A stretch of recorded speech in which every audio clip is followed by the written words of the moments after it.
Listen up or run for cover. Dropping knowledge from the people who have it to the people who need it. The real Brad Lee is dropping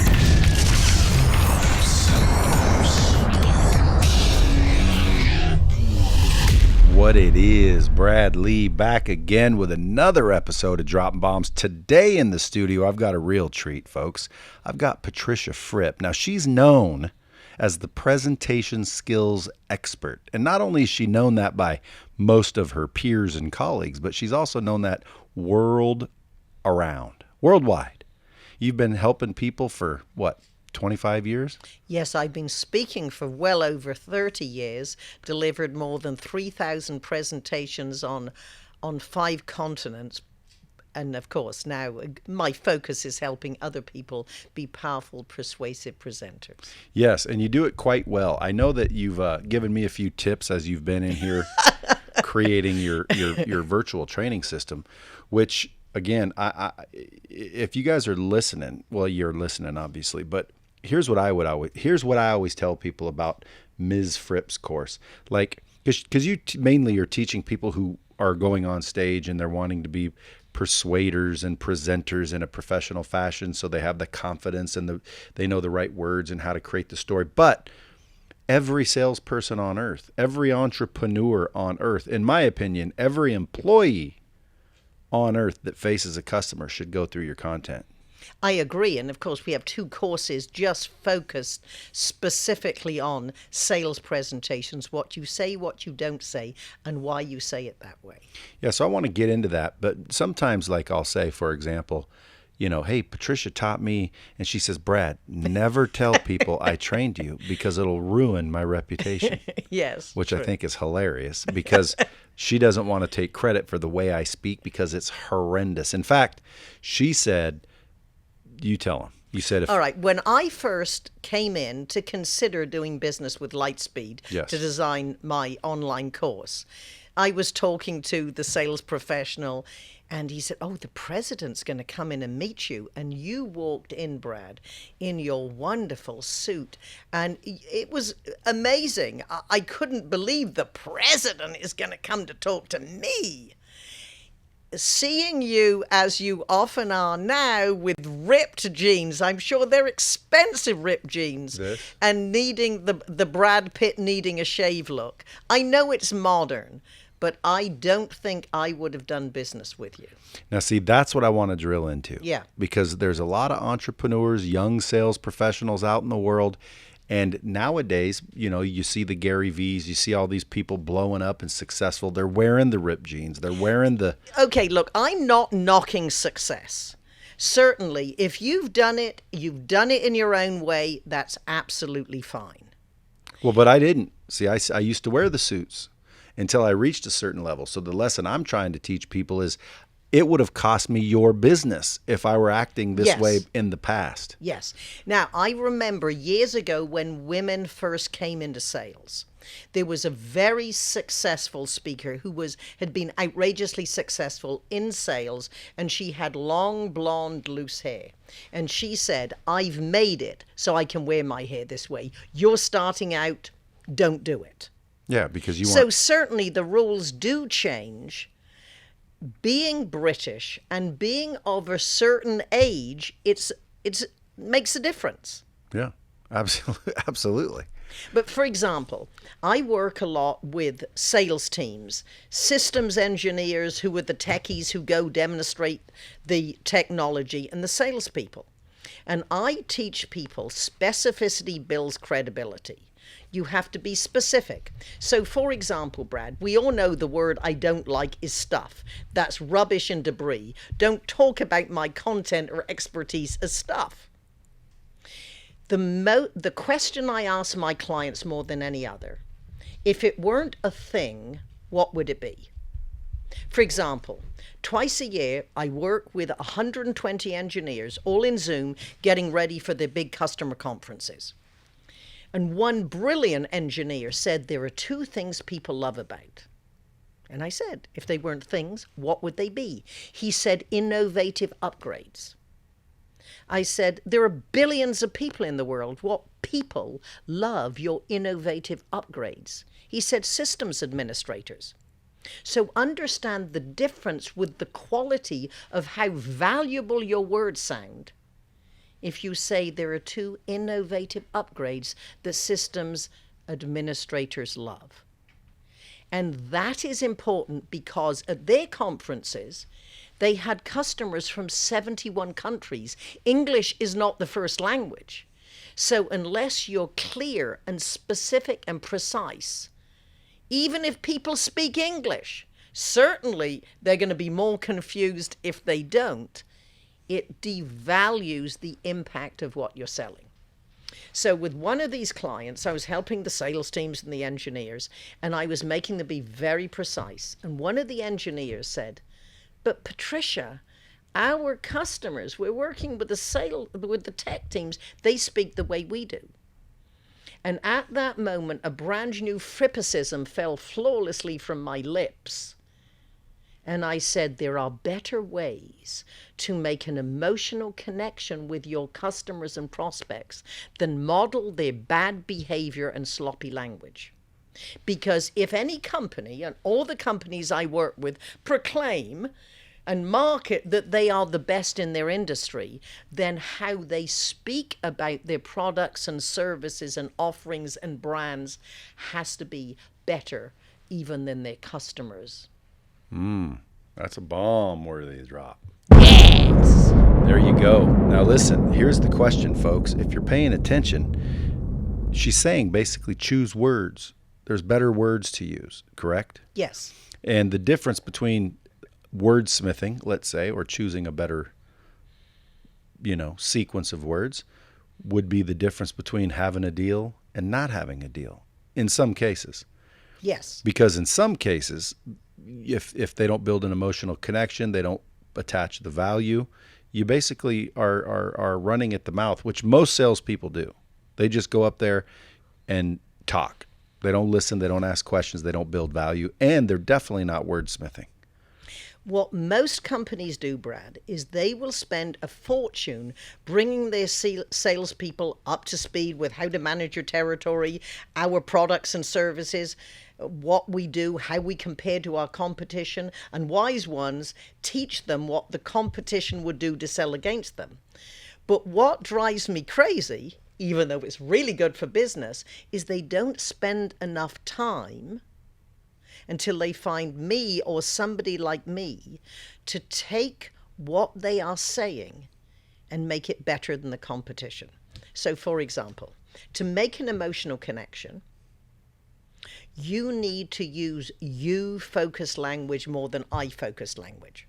So most salespeople, before I work with them, they stand up, they've got to the point where they're given a more formal presentation on the board, and they say, good morning, my name is Brad Lee, and I work with the ABC company. Even though they're on the agenda, there's probably on their PowerPoint, I maintain you have to say something of interest before you introduce yourself, even if they don't know who you are.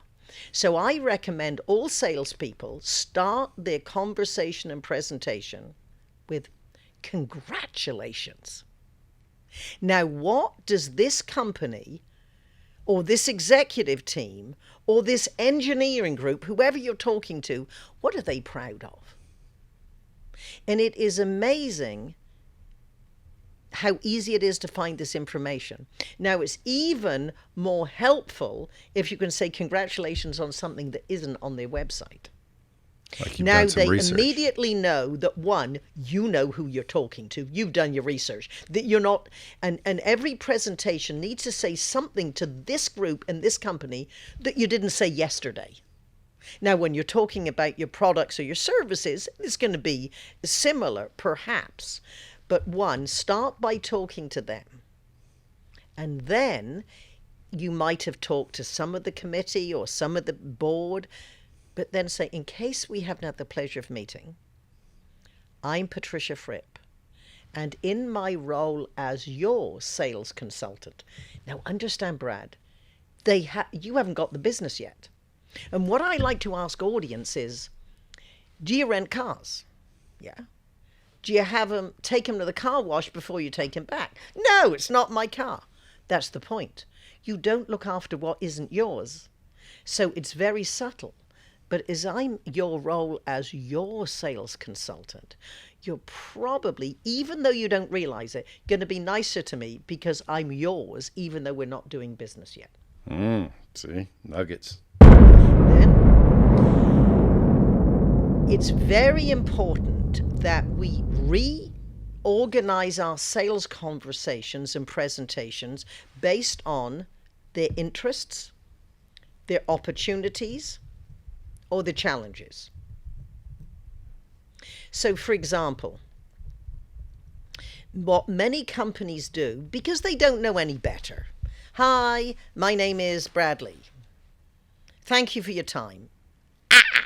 Never thank people for their time. Everybody thanks them for the time, even if they're selling a low offering. In superstar sales presentations in Fripp VT, what we teach you is, thank you for the opportunity to discuss how the Fripp presentation skills training might be the option you're looking for. You thank them for the opportunity. You don't thank them for their time.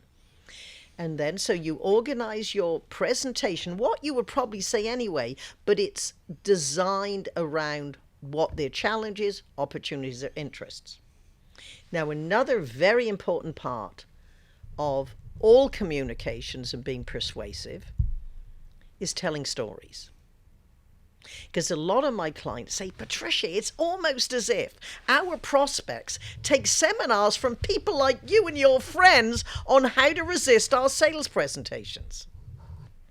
People might resist a sales presentation. Nobody can resist a good story well told, which is why we have so many courses in Fripp VT on storytelling. And when you tell a great happy customer story, it's as if you're taking your best customers on your sales calls with you. But what you have to do is follow a certain formula. The situation. And what you do with stories, Brad, and you know this, you shrink time, because it might have taken 4 months till you actually talk to this prospect who turns into a customer. But when you retell the story, I say to my sales teams, imagine your happy customer. When you first met them, they said, help, and could clearly articulate their problem. They didn't, and it might have taken months and research to find out what their problem was. So a story has to be true. It does not have to be 100% accurate, because you got 3 minutes to tell the story. It took probably 6 months to get to that point. And then the solution is what you did for them. And then the happy ever after, the success, is always in the customer's words. I would not, so you say, if Brad were here, he would tell you, I would not have believed it possible that we could have. So where did you learn all of this?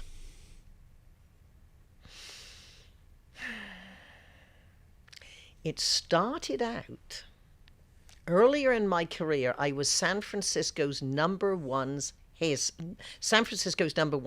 hairstylist. Now, I don't know if you've seen the movie Once Upon a Time in Hollywood. I walked out on it, but yeah. You didn't you didn't see the last scene then? No. The last act. Well, the characters, my boss that I worked for was one of the characters. He was a friend of Sharon Tate's. His name was Jay Sebring. He was the Hollywood hairstylist. Now, in real life, one Friday night, we were standing at the end of our booth and we shook hands, and for the first time he kissed me on the cheek and said, "You're doing terrific haircuts." That night, he flew to Los Angeles. He was with Sharon Tate, and the Manson family murdered them. He was there that night? He was murdered with Sharon Tate, Abigail Folger, and her boyfriend, and Stephen Tennant, who was the groundsman. Who, wow. Yeah. So in the film, the film was a story. It wasn't true. Because in the film, they go to the wrong house where Leonardo's character lives, and Brad Pitt was there.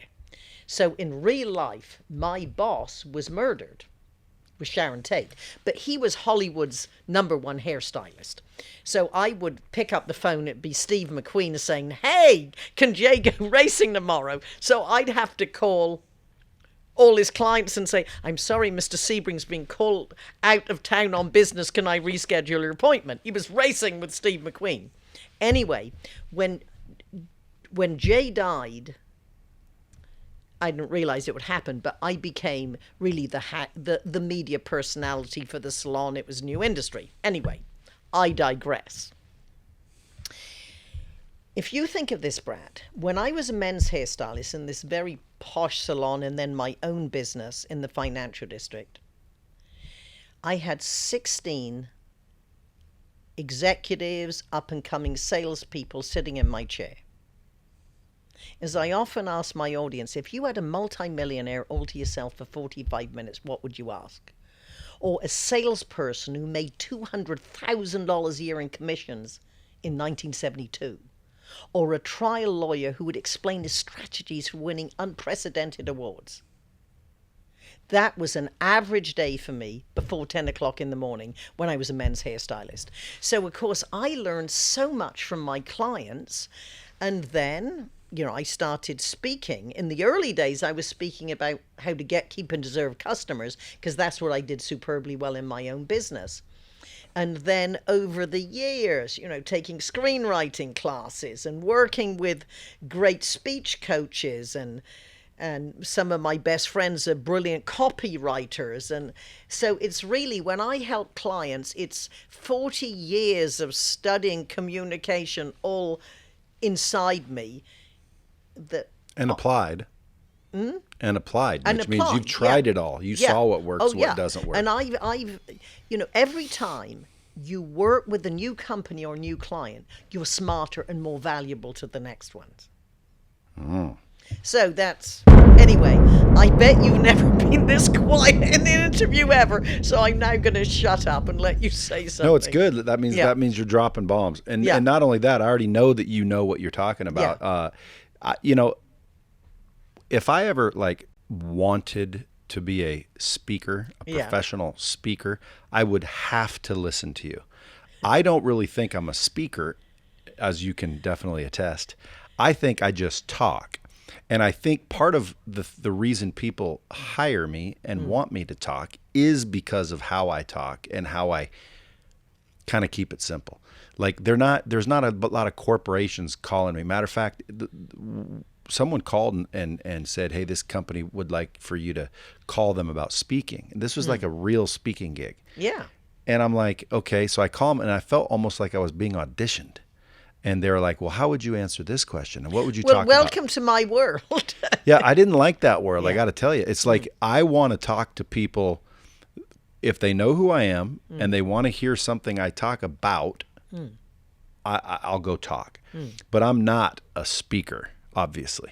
And if I were going to be one, I would definitely study everything that you have more in depth and actually apply it. Because I have used some things, but when you get up there, it's like if you're not rehearsed and practiced and drilled, would you say Scott McCain is a good speaker? Oh, Scott McCain is incredible. Okay, now every time I watch him, he pauses at the exact same moment.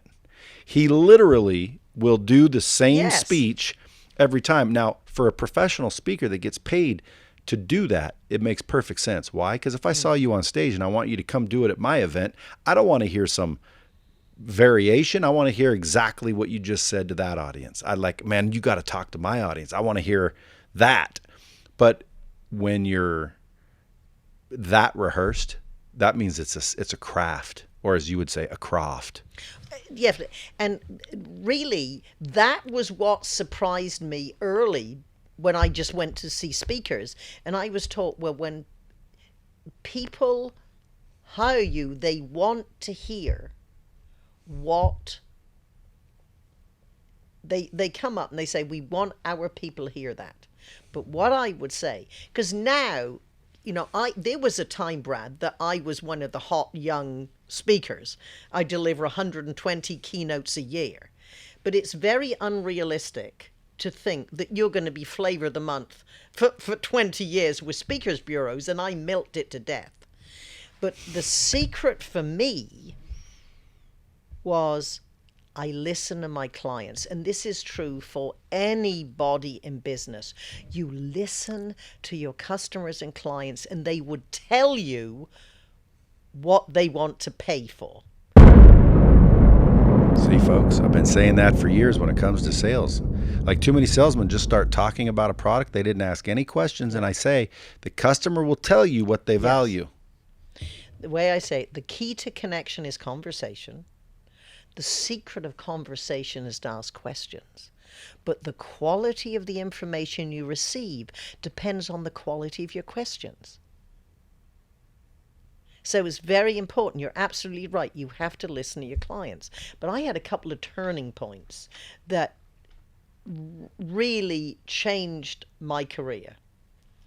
One, I was speaking at a national sales meeting, and the national sales manager came up and said, I liked your speech, but I loved how you delivered it. Can you teach our salespeople to speak that way? Because it takes us a year to get in a position to deliver a 1-hour presentation to a hospital board. It's worth $9 million a year if we get the business. And we are losing sales. It has nothing to do with our offering or price. It has to do with our competitors deliver better sales presentations than we do.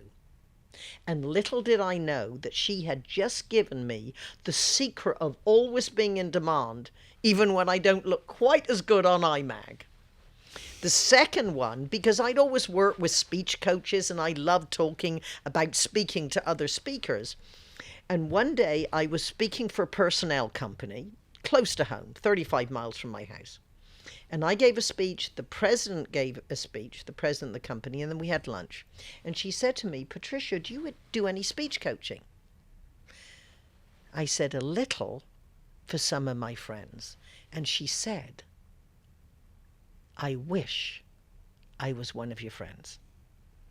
I drove home, and on my answering service, I heard this dynamic Fripp kind of woman say, I don't know if you do this, but if you do, I want to hire you for my husband to give him for his birthday.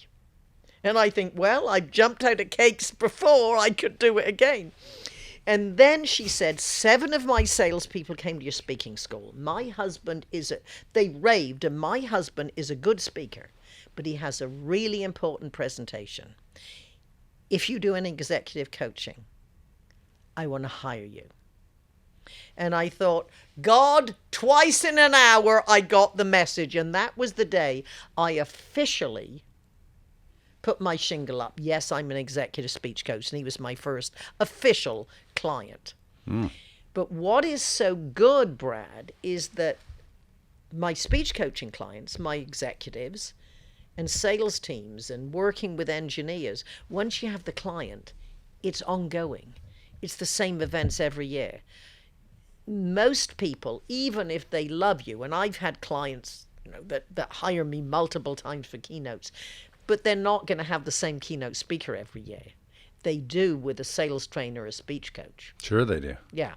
That's why every single sales team should be hiring you. And if they can't afford the real you, they can have the virtual me. They get the virtual version, which, by the way, folks, it's fully interactive. It's almost like she's sitting there coaching you. She asks questions, tests you, all that. But if you guys are listening, you have a small team, few people, large people, you probably can't afford her in person. Well, let's not say that. If they're small. Yes. But all I'm saying is you're not cheap to hire in person. Well, let me put it this way, and I'm sure Brad Lee would say this.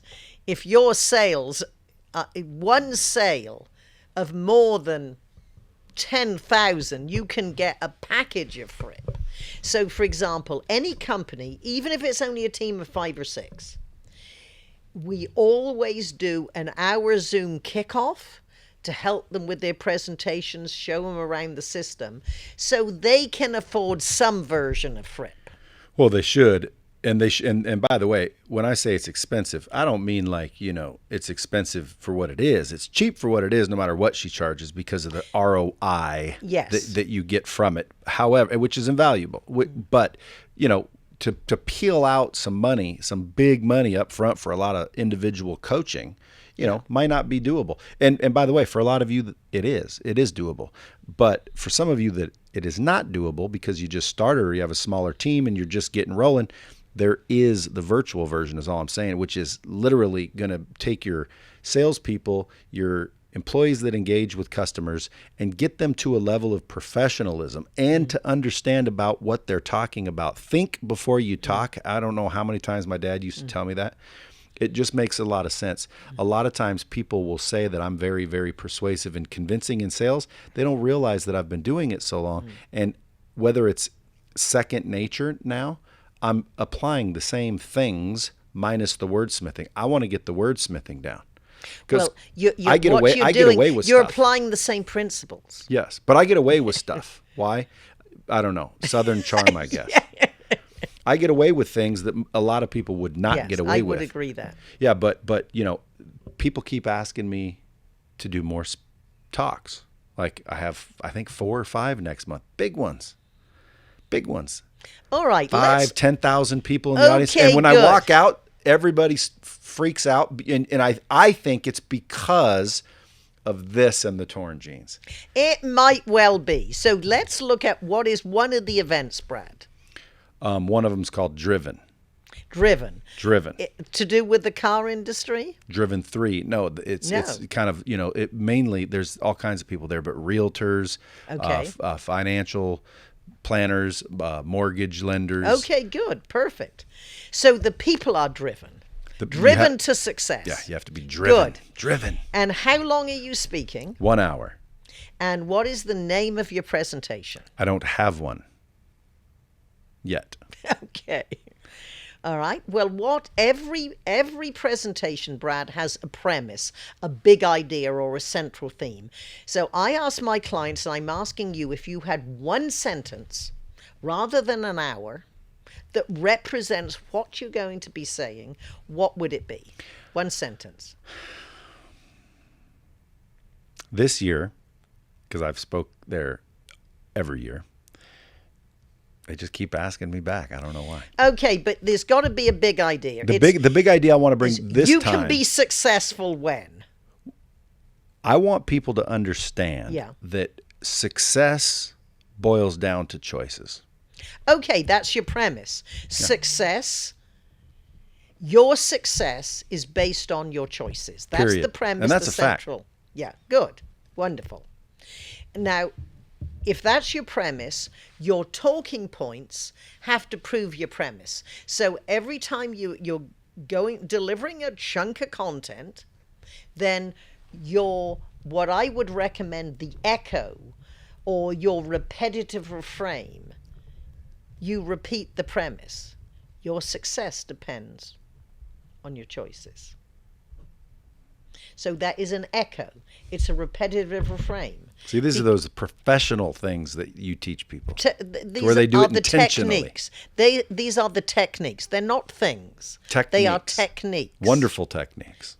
If I could get these down, I think I'd be like one of these very sought after speakers. Well, according to you, Brad, you already are. That's it, because people know me in these circles, so they invite me. Like I'm not getting invited to IBMs or Apples or things Scott McCain or you or these other people get invited to. Exactly. Because again, they know me, and they're wanting me. In other words, they don't care what I'm talking about. They just want me on stage because people seem to resonate with it in their little groups. However, you've noticed this whole podcast, I haven't said one cuss word. Do you know why?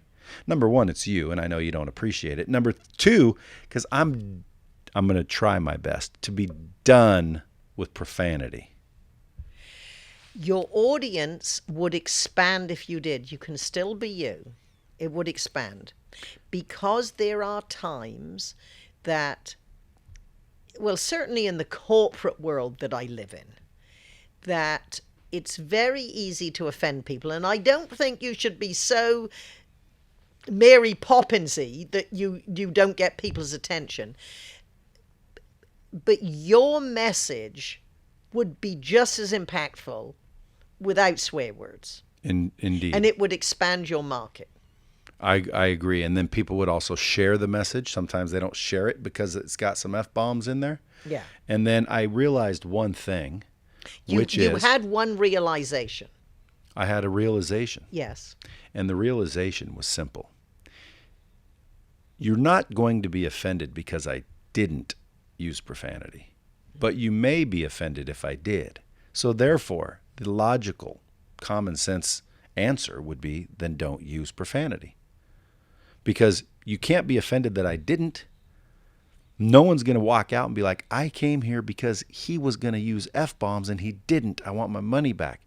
They might expect some F-bombs because people have, know, even use Gary Vee as an example. You get him, he's using F-bombs. However, I'm going to not. I've made that conscious decision. Congratulations. Why, thank you. You're going to be proud of me soon. And one day you will say, I coached him. Right now you're saying, don't tell anyone I coached you. And you didn't really coach me. You kind of just gave me some pointers. Yes. And I didn't listen to them all, Suggestions. only because there was no repetition, there was no accountability, and that's how you actually learn. So she exposed me to some techniques, but had I actually trained with you in person and or online in your virtual training system, I would be a far more technically gifted speaker, technique-wise. But it's crazy because I can go out on a stage and talk an entire hour, and it seems like 10 minutes for me. And the biggest flattery I get is people in the audience say it seems like 10 minutes for them. Now, what's that mean? It means that you've got them engaged and that they're enjoying it. So I've got the raw talent. Yeah. I just need the techniques and some good, strong coaching. But to me, it's like when I walk out on stage, the first thing I think about is what do I say to open it up? Well, the idea is, and this is why I say I've made guys bigger than you cry. Not really. I've worked with a lot of ex-military who now work in aerospace. And all the teams that work with these people always love it because I might be 5'1" and they might be 6'4", but I'm saying you are not going to leave here till you know what your opening is. Yeah. Because what often I hear, people have got their presentation together, but they say, I'm going to wait till I'm at the event and see what's happening and make a personal connection. Yeah. You cannot trust inspiration. You cannot trust that something just happened that everybody knows that you can tie into your opening. So I would say if there is only one area of your presentation you script, not that you're going to read it, but you know exactly how you're going to open. That's the beginning. And then if something at the conference happens or the speaker before says something you want to tie into, do it after. You're not down, drag out. It's always successful opening. So now, obviously, we're talking about stage speaking. There's a lot of this that applies where you're on a sales floor and a customer walks in. Most of my training and coaching is not for stage. Well, some of my executives, they say we bungee in and speak at conference, bungee jump in and out because they're talking at industry conferences on behalf of their company. So that's that. But most of my clients, they're speaking to their customers or maybe user conferences. And in case people are listening, because they are on the sales floor, oh, I'm not a public speaker. Outside the privacy of your own home, all speaking is public speaking. There is no such thing as private speaking. So even if your audience is one or a couple or 5, it's still public speaking. And the principles are exactly the same. And if someone gets it down, masters it, uses enough repetition, they become proficient. The more proficient they become, the more successful and consistent they become. And now they start rising up through the ranks at their organization. Yeah. Because if someone, and by the way, customer acquisition from an audience is from a stage is good. Like, it's a very little known thing that companies can hire you, get their teams up to speed, let's say. I mean, at least decent at presentations and persuasion, and ultimately send them out on a tour of stage speaking, and they'll come back with hundreds and hundreds of new clients just from listening to this dynamic, powerful presenter. But they have to create a story and a speech and the whole 9 yards. You help them do that, don't you? Oh, yeah, I do. Because a lot of my clients, they deliver trade shows. So I help them, how do you engage people when they're walking by? And also a lot of the tech companies, they're in the big trade shows and they're delivering 10-minute presentations. So, of course, with a 10-minute presentation, with people are walking by, you've got to bring them in. So it takes, they have to be a little larger than life that they might be in their executive briefing center talking to prospects. How do people get past? There's two things I want to make sure I ask before you take off, because I know you're in a hurry. Number one, PowerPoint slides. Pro or against? Well, pro, however, PowerPoint is a visual aid. It's not the presentation. When I say to clients, how long is your presentation? And they say 12 slides, I go, you could use 12 slides in an all-day seminar, 12 slides in 10 minutes. It depends how you're using them. The mistake, and please listen to this if you use PowerPoint, the mistake that people make is they start with a PowerPoint. When I say you're putting together a sales presentation, what's your first? Well, we get out the slide deck. No. What you need to do is go to your whiteboard. And most of the companies I work with, you can walk all over, write all over the walls. It's you make a list of everything that is going to go into this presentation. Whether it's sales presentation or whatever. What are the key ideas? What are the stories, examples? What might be statistics, case histories that would work? That's, you see, the creative process, Brad, is messy. PowerPoint, which I love and use, is tidy. It is the last part of the formula. So on the whiteboard, what's going into this? Then you think, what is the premise? The big idea. And for a sales presentation, the premise, although it's not stated, is your company is better off choosing us as your vendor. That's the subtext. That is the premise.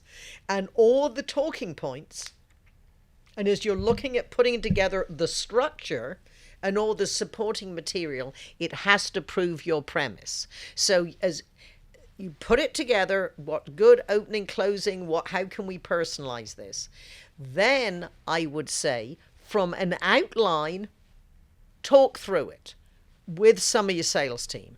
Does that sound good? Yes. Then you ask yourself, where must I have a visual aid to reinforce what we're saying?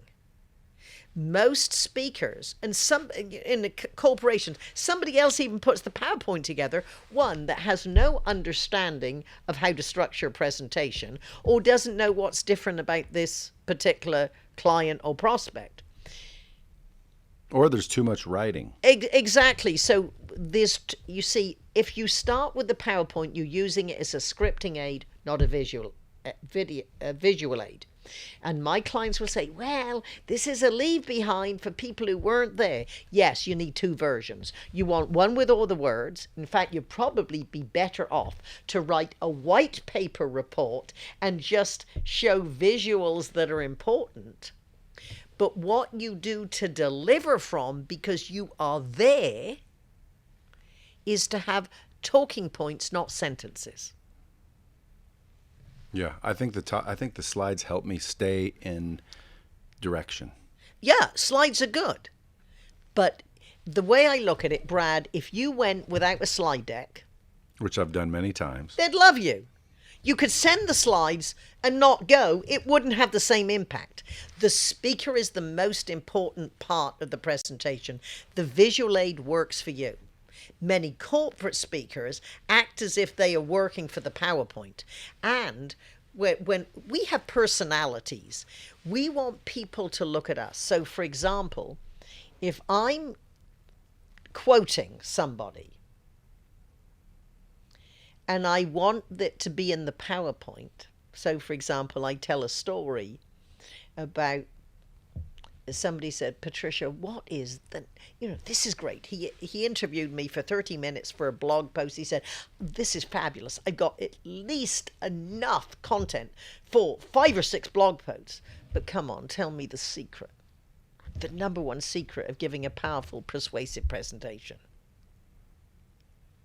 And I said, well, there's no one secret. And then I realized, again, a brand new Frippicism would fall from my lips. And I said, there is no one secret. However, if there were, it would be that your subject is of interest to your audience. So I deliver it like this, and then I put it on the slide, because when I deliver the line, I want the audience to look at me, and for reinforcement on my pause, I will bring up the quote. Because if I bring up the quote before, everyone's going to look at it. I want them to look at me.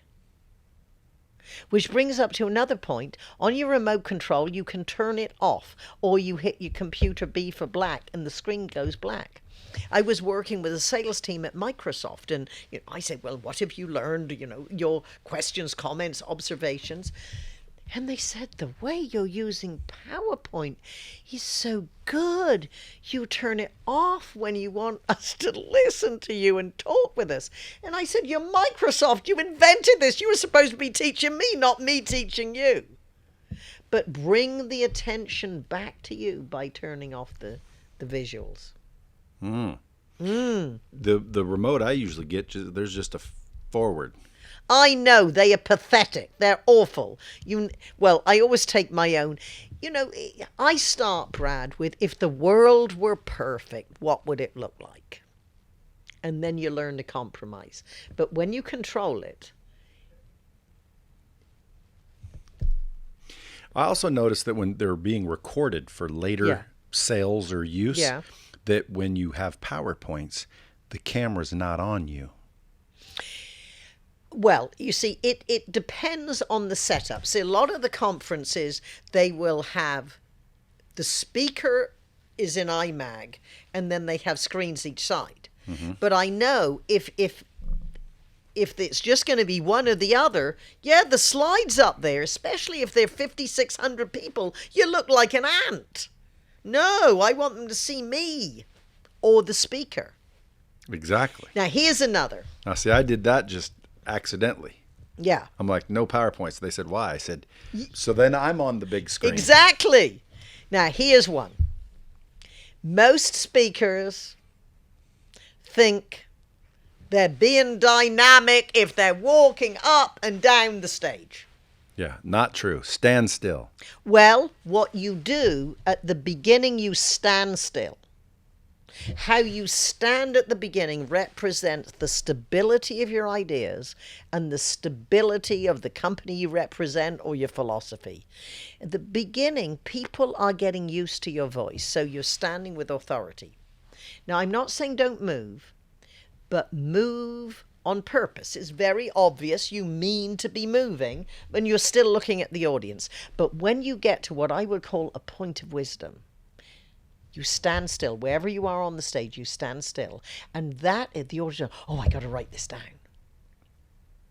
So you move on purpose, but stand still for the key lines. Then you might move on transition. And the second way you will drive your success is, so you're moving from one talk to the next, or a movement-specific phrase. So if you were saying, when you're in Vegas, you got to walk into the Lightspeed office, and when you get to the second floor, They'll bring you back to my office. They'll show you around our studio. In other words, these are movement-specific phrases. So you could say, you'll check in the reception and they're going to bring you to my office. Now we imagine you in your office. We're going to have a conversation. Then I'm going to give you a personal tour.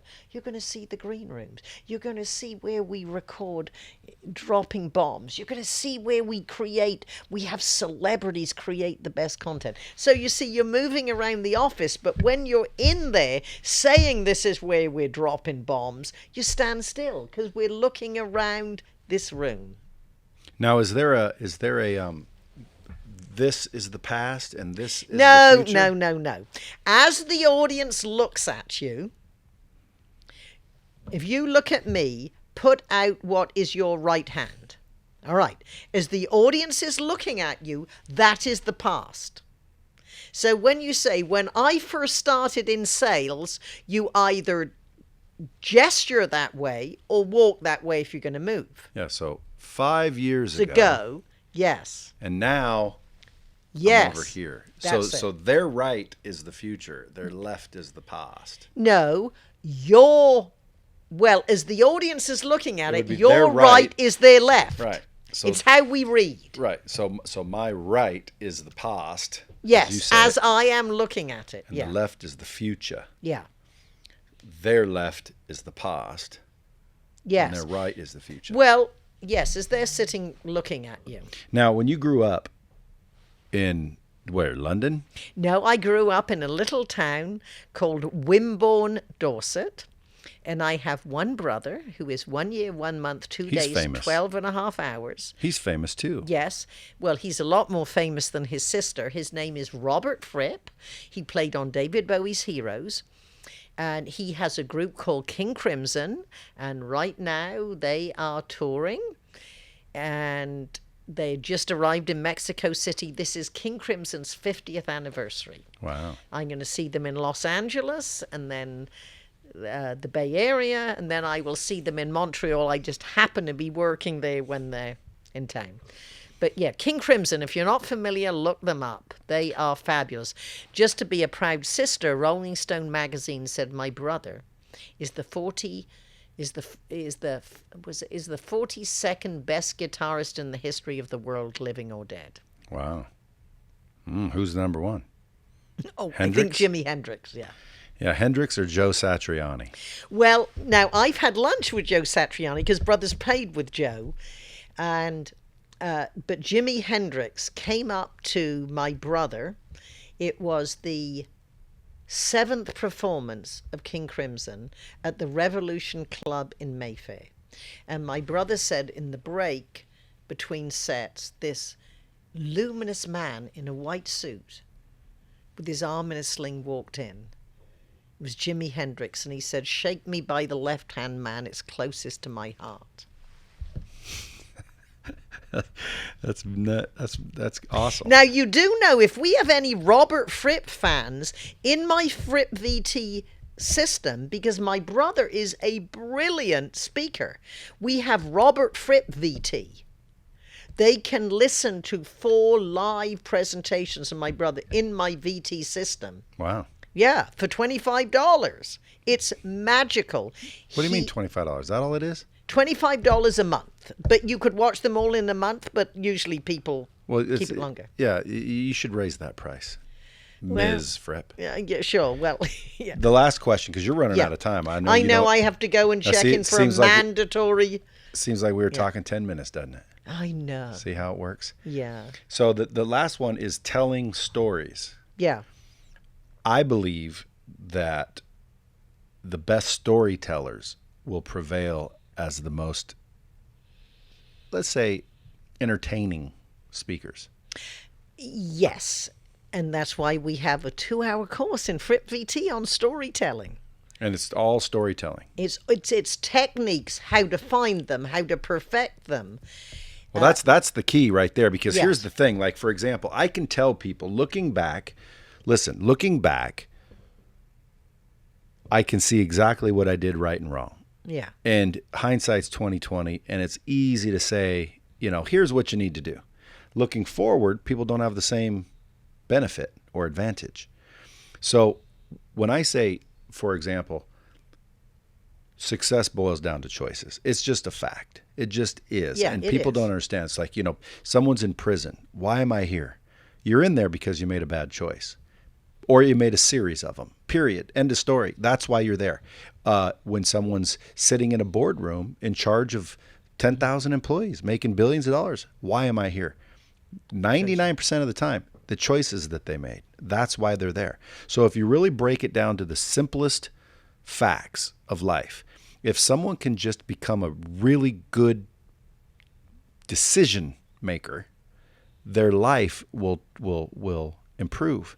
And so when I go on stage, that's what I'm trying to do, is get someone to understand simple, basic, common sense that will resonate after I leave.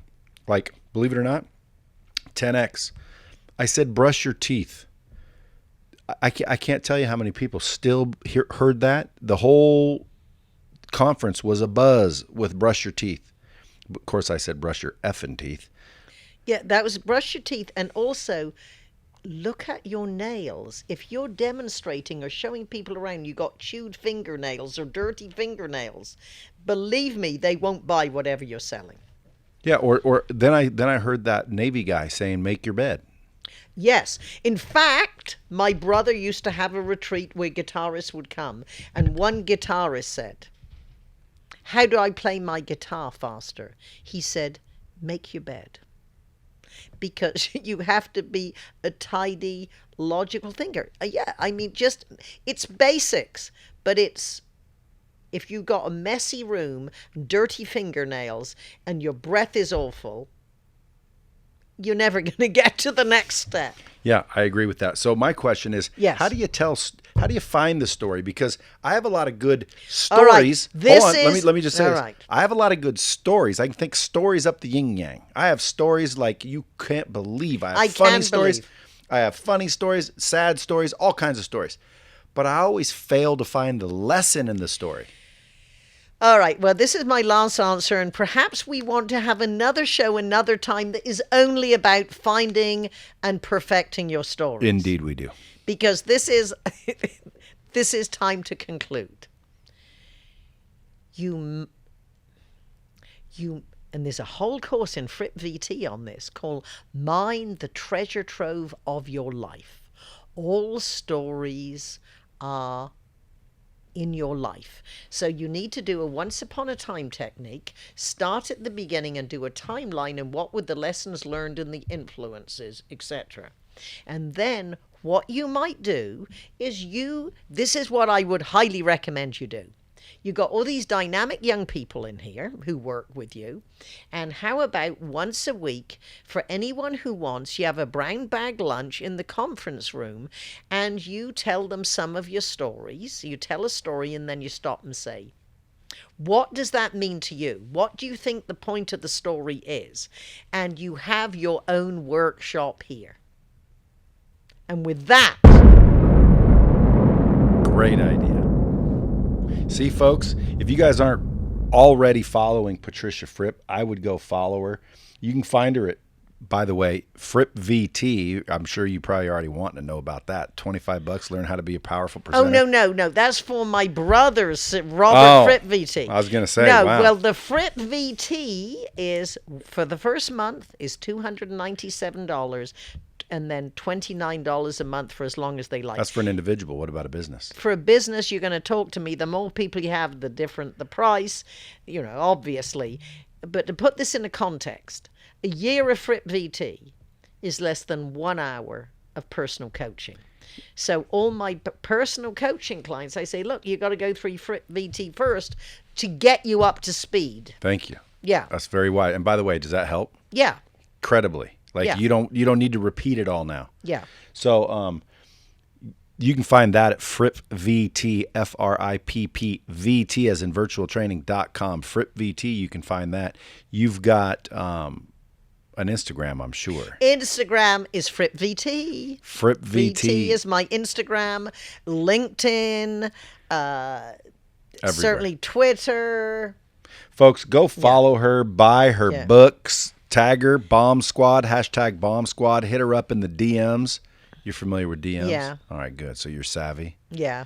Well, I wasn't savvy until recently, but like DMs are where it's at. Like you'll answer them. Yeah. Oh, yeah. So folks, hit her up, follow her, #Bomb Squad. And if you have any questions about speaking, go to frippvt.com. Or if you have a sales team that you're really, really interested in raising their game, just again, let them go through the content for a period of time with repetition. I guarantee you'll the value of your human assets will double, if not Yes. triple. Send me an email at pfripp@fripp.com. pfripp@fripp.com. We can offer any company. We can have a demo, show you how it would tie into your corporate training. And with that, Brad, may I say to your audience, I hope you will remember me. But much more important than remembering me, remember what Fripp stands for. Frequently reinforce ideas that are productive and profitable. And with that, I want to thank you for coming by. I would love to have you back whenever you're in town again. And, man, I'll tell you, I took a ton of notes, and you just keep helping me for free. So I appreciate that. I won't tell anybody you're my coach, though, until I'm a world-renowned speaker. No, because what I tell my clients is if you can't weigh it, it's not tons. So I also should, like, shave, put No, the suit that's back on? okay. Oh, come on. I got to go. Bye. Folks, share this out. Make sure people hear it. And again, thanks for making Dropping Bombs #1.